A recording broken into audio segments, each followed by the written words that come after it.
Thanks so much for staying with us for the weather report and forecast. Now, in the Caribbean this evening, we're continuing to be under the influence of cloudy conditions, upper level clouds. We have very little shower activity across the region.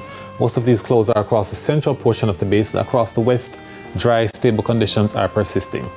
Now, the forecast for tonight has generally fair skies across most of the island. We expect the temperatures to drop to about 24 degrees Celsius in Kingston and to 23 degrees Celsius in Montego Bay. We expect winds out of the north on the south coast averaging about 5 knots and out of the southeast on the north coast also averaging about 5 knots.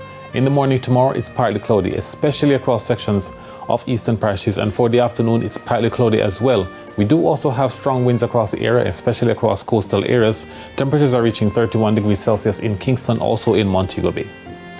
Now, our breakdown has partly cloudy and windy conditions for most of the area tomorrow. Expected to be partly cloudy also in Santa Cruz with isolated showers also likely.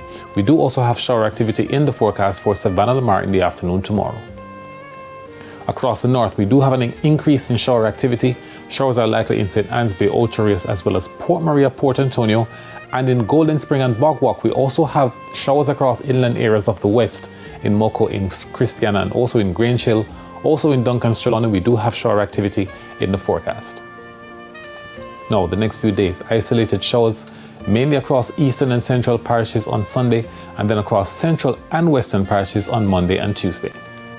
For the marine forecast, the winds on the north tomorrow are east-northeasterly at 15 to 20 knots with the wave heights between 1.5 and 2 meters. On the south coast tomorrow, we're expecting the winds from the east at 15 to 20 knots, while wave heights are between 1.5 and 2 meters. For offshore areas, the winds are easterly at 15 to 20 knots with wave heights between 1.5 and 2 meters. And for the outlook, we're expecting a similar regime Sunday, Monday, and Tuesday. That's easterlies at 15 to 20 knots. Sunset in Kingston tomorrow, 13 past 6, and at 19 past 6 in the Grill. And that's it for the weather report and forecast for this evening. And we thank you so much for watching.